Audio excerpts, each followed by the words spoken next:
Guys, जैसा कि हमने पिछले एपिसोड में देखा कि डिन ने फर्स्ट टेस्ट पास कर लिया और वो फील्ड टेस्ट में सिलेक्ट हो गया था। लेकिन के डेड हाओ भाई के घर का सामान ट्रांसपोर्ट करने के लिए गए थे, पर हाओ भाई और उसके गार्ड उन्हें पीटने लग गए थे, जिससे उन्हें काफी तकलीफ होती है, पर वो गार्ड्स का कुछ नहीं कर पाते। तभी डिन वहां जाता है। वो हाओ भाई से कहता है कि तुम्हारी हिम्मत इतनी बढ़ गई कि तुम मेरे डेड को मार रहे हो। हाओ भाई कहता है कि तुम सब कमजोर और बेकार इंसान हो, आखिर मैं तुमसे क्यों डरूंगा। डिन को काफी गुस्सा आता है। हाओ भाई सोचता है कि यहाँ हर तरफ सीसीटीवी कैमरा लगे हुए हैं, अगर इस बेवकूफ ने मुझे टच भी करने की कोशिश की तो ये हमेशा के लिए जेल में चले जाएंगे। एक गार्ड होंग के साथी को मारने लगता है, मगर डिन उसका हाथ पकड़कर तोड़ देता है। इससे गुस्सा होकर हाओ भाई और उसके गार्ड डिन पर अटैक करने के लिए आते हैं। डिन आसानी से गार्ड्स को मारकर दूर कर देता है। हाओ भाई डिन पर अटैक करने के लिए आता है, पर डिन एक पावरफुल किक मारकर उसे दूर गिरा देता है, जिसकी वजह से हाओ भाई की हालत खराब हो जाती है। तभी वहाँ पुलिस आ जाती है और डिन को अरेस्ट कर लेती है। ऑफिसर कहता है कि हमें खबर मिली है कि तुम जबरदस्ती जांग फैमिली के रेजिडेंस में घुस आए और लोगों को मारने की कोशिश की, इसीलिए हमें पूछताछ के लिए तुम्हें पुलिस स्टेशन लेकर जाना होगा। और उसे लेकर जाने लगते हैं। लीना भी वहाँ जाती है। वो डिन को अरेस्ट होते हुए देख लेती है। उसे काफी बुरा लगता है, पर वो डिन से कुछ नहीं कहती। ऑफिसर डिन को जेल में बंद कर देता है और बताता है कि हमें तुमसे कुछ पूछताछ करनी है, इसीलिए कुछ वक्त के लिए तुम्हें हिरासत में रखा जाएगा। मुझे उम्मीद है कि तुम हमारी परेशानी समझोगे। डिन कहता है कि जब तक तुम रूल्स के हिसाब से सही फैसला लोगे, मैं तुम्हें कुछ भी नहीं कहूंगा और तुम्हारा साथ दूंगा। इसके अलावा मैं बताना चाहता हूँ कि हाओ भाई और उसके साथियों को सिर्फ मैंने पीटा है, इसमें मेरे डेड और उनके साथियों की कोई गलती नहीं है।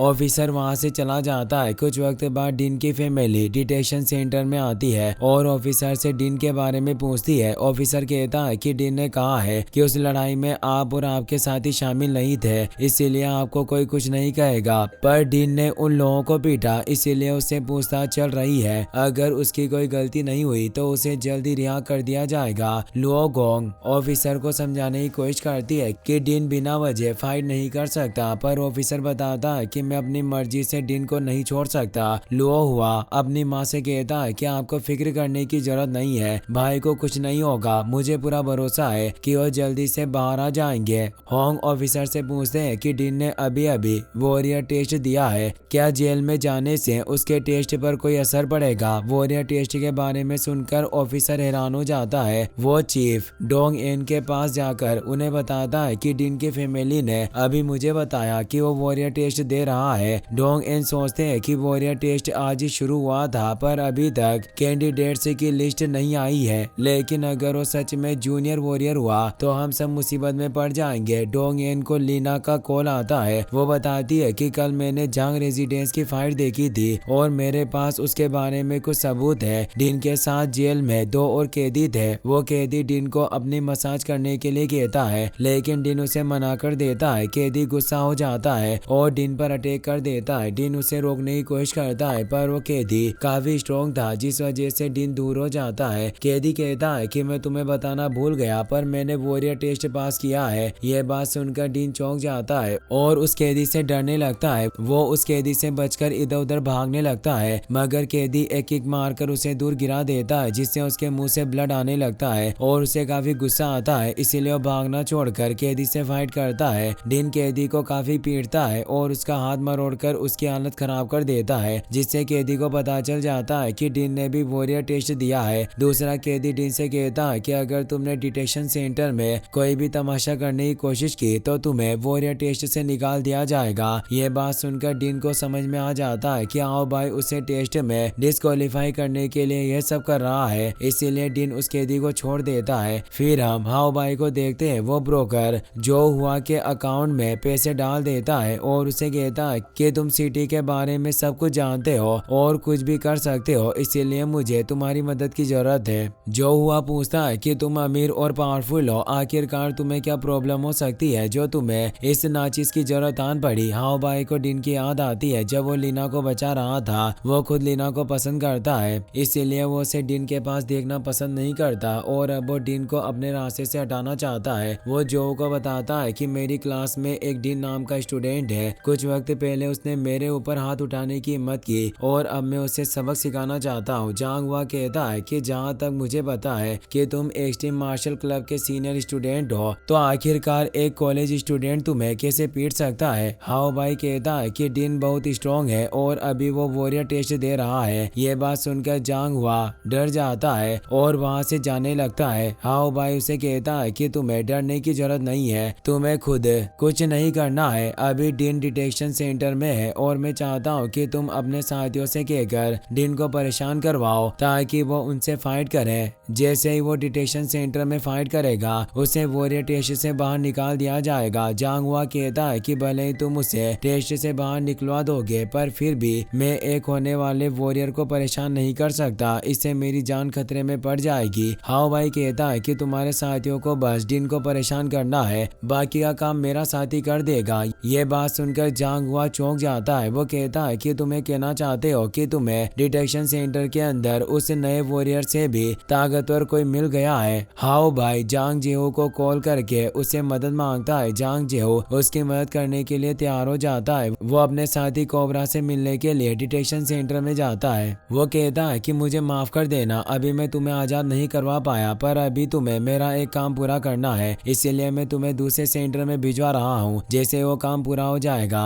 तुम हुआ टीम को ज्वाइन कर लेना। तुमने फील्ड टेस्ट में बहुत सारे कैंडिडेट्स को मारा था, पर तुम्हें फिक्र करने की जरूरत नहीं है, मैं वो सारे रिकॉर्ड साफ करवा दूंगा। ये कहकर उसके अकाउंट में $1 मिलियन डाल देता है, जिससे कोबरा खुश हो जाता है। फिर हम एक्सट्रीम मार्शल क्लब के हेडक्वार्टर का सीन देखते हैं। वुटोंग कहते हैं कि वह टीम ने अचानक कोबरा को डिन वाले डिटेक्शन सेंटर में भिजवा दिया है। जियान पूछते हैं कि वह टीम एक सीनियर वॉरियर टीम है, तो आखिरकार वो कोबरा पर इतना ध्यान क्यों दे रहे हैं। वुटोंग बताते हैं कि भले ही कोबरा वॉरियर टेस्ट पास नहीं कर पाया, पर वो जूनियर वॉरियर्स से काफी स्ट्रॉन्ग है। पिछले महीने फील्ड टेस्ट के दौरान उसने अपने साथी कैंडिडेट्स को मार दिया। जियांग सोचते हैं कि मुझे डर है कि अगर डिन को फील्ड टेस्ट में ऐसा कोई अपोनेंट मिल गया तो जिंदा नहीं बच पाएगा। वो टोंग कहते हैं कि डिन बहुत ही ज्यादा टैलेंटेड है, पर उसके पास ज्यादा एक्सपीरियंस नहीं है और उसके लिए फील्ड टेस्ट पास करना इतना आसान नहीं होगा। अगर कोबरा जैसा अपोनेंट उसके सामने आ गया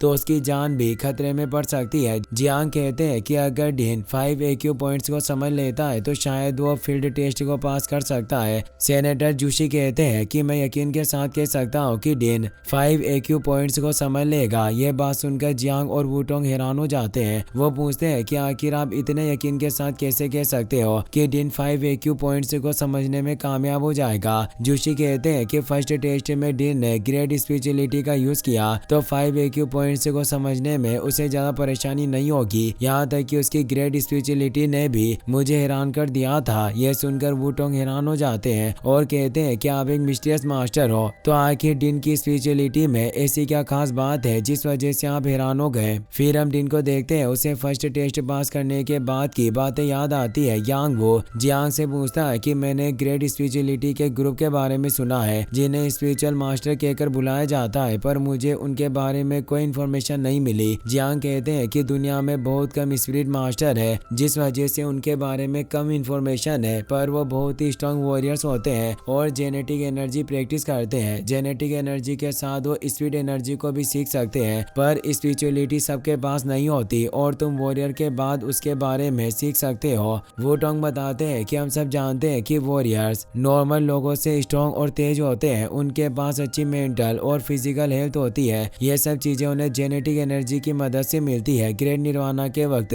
RR वायरस से इंसान भी इन्फेक्टेड हुए थे, जिसकी वजह से हमारे जीन्स में बदलाव हुआ। एक वक्त पर आकर हम सब यूनिवर्स की एनर्जी का यूज करने लग जाते हैं और उसे ही जेनेटिक एनर्जी कहा जाता है। सिर्फ 5 AQ पॉइंट्स की मदद से जेनेटिक एनर्जी को कल्टिवेट किया जा सकता है। 5 AQ पॉइंट्स बहुत ही ज्यादा खास और स्पेशल प्रैक्टिस है, जिस वजह से इसकी ना कोई फाइल और ना ही कोई कॉपी है। मैं तुम्हें एक बार प्रैक्टिस सिखाऊंगा और तुम्हें इसे याद रखना होगा। यह कहकर वो मॉनिटर पर 5 AQ पॉइंट से प्रैक्टिस दिखाते हैं। डिन अब 5 AQ पॉइंट्स को समझने की कोशिश करने लगता है। वो कहता है कि 5 AQ पॉइंट्स दोनों पाम, दोनों सोल और हेड में होते हैं। अगर हम पांचों पॉइंट्स को शांत कर ले तो यूनिवर्स की एनर्जी को फील कर सकते हैं। यह सोचकर वो यूनिवर्स की एनर्जी को फील करने की कोशिश करता है, पर उसे कुछ फील नहीं होता। डिन अपने दिमाग को शांत करके अपनी फैमिली और लीना को याद करता है, जिसकी वजह से उसे यूनिवर्स एनर्जी फील होने लगती है और वो स्पेस में पहुंच जाता है। यूनिवर्स की एनर्जी की वजह से डिन के जीन्स में बदलाव होने लगता है और वो तेजी से आगे बढ़ने लगते हैं। वो सोचता है कि मेरे जीन्स बढ़ रहे हैं, कहीं ऐसा तो नहीं कि मेरी जेनेटिक एनर्जी जागने वाली है। पुलिस ऑफिसर्स कोबरा को डिटेक्शन सेंटर में लेकर आ जाते हैं और उसे जेल की तरफ ले जाते हैं। कोबरा डिन की जेल के पास से गुजरता है और वो अपने ब्लैक शेडो से उस पर अटैक कर देता है। इसी के साथ ये एपिसोड यहीं पर खत्म हो जाता है।